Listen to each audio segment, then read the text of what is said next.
not well cleaned up. But this town looks like they did a pretty good job. Isn't it fun watching videos of people driving? You get to say, oh my god, they're gonna have an accident. There's a birch tree. That's what I've seen a lot of, is birch trees bent over. There's been a lot of broken ones, but an awful lot are just bent over from the weight of the heavy snow we had during the nor'easter. Shall I hit them? No, I'm not that kind of person. I gotta watch out for traffic coming the other way. So aside from the hazards of the broken trees and limbs on the sides of the road, you gotta watch out for bicyclists on these country roads. They love these country roads. I do too, but I do it in a car. Looks like there might be some new poles up. I had driven along one road not too long after the storm, and literally saw some of these electrical lines, the poles, snapped in half, with the top part of the pole sitting next to the bottom part of the pole, and the lines down, just down, you know. I think one of the reasons that so many people were without power at that time wasn't just because, wow, what the heck happened over here? Dang. Tornado. This is tornado from back in June. The freaking tornado. I can't believe it hit 2 parts of Route 19. It must have been more than one. Anyway, what was I talking about? I was rambling. I should just be quiet. Let you enjoy the view of my ride.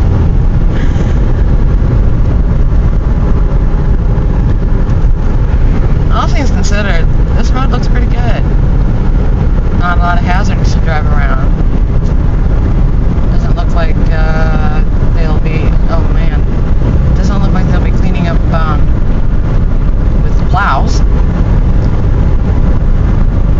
I can see spots where they've actually fixed the lines, telephone lines, I'm sorry, the power lines, and the tops of the poles were replaced as I drive through. But anyway, I think what I was saying was, the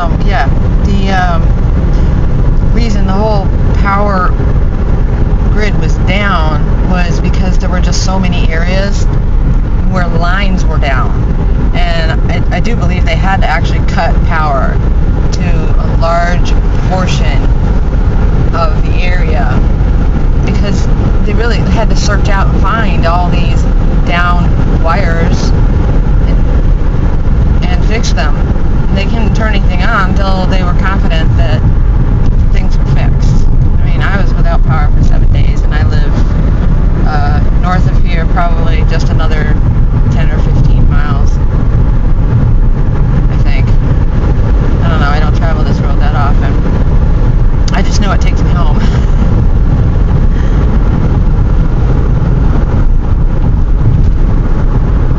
This road actually does look pretty good. They did a good job of cleaning up, but I do know it was impassable at one point in time. See, these are the kinds of hazards I don't like. They'll go into the road, and I don't want to hit them. I don't want to scrape the side of my car. I still wonder what's going to happen over this winter. You know, if it's like last winter we had, record snowfall amounts. It was just storm after storm after storm that would dump 8, 12, 16 inches on us. And we were all going a little crazy up here in Massachusetts with the high snowfall amounts. And if we get that kind of winter this year, there's a lot of broken limbs that are still up in the trees hanging.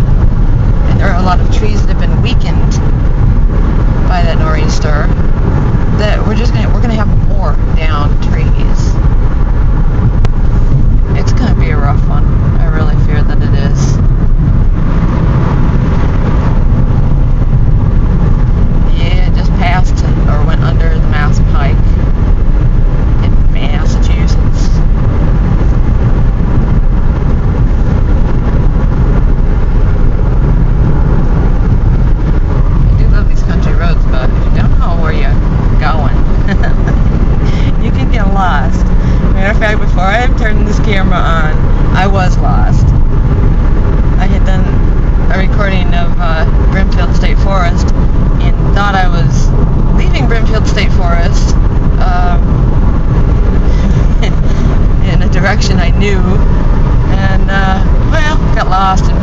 for a while. I had turned the GPS on, and man, that thing brought me to a road that was supposed to bring me to a main road that ended up being closed.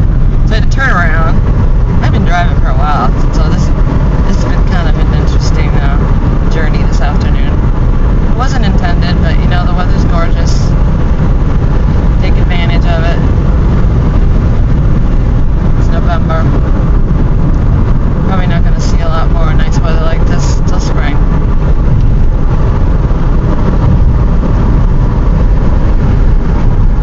I did a weather share this morning. Probably see the clouds as I'm driving, and they're thickening up a little bit.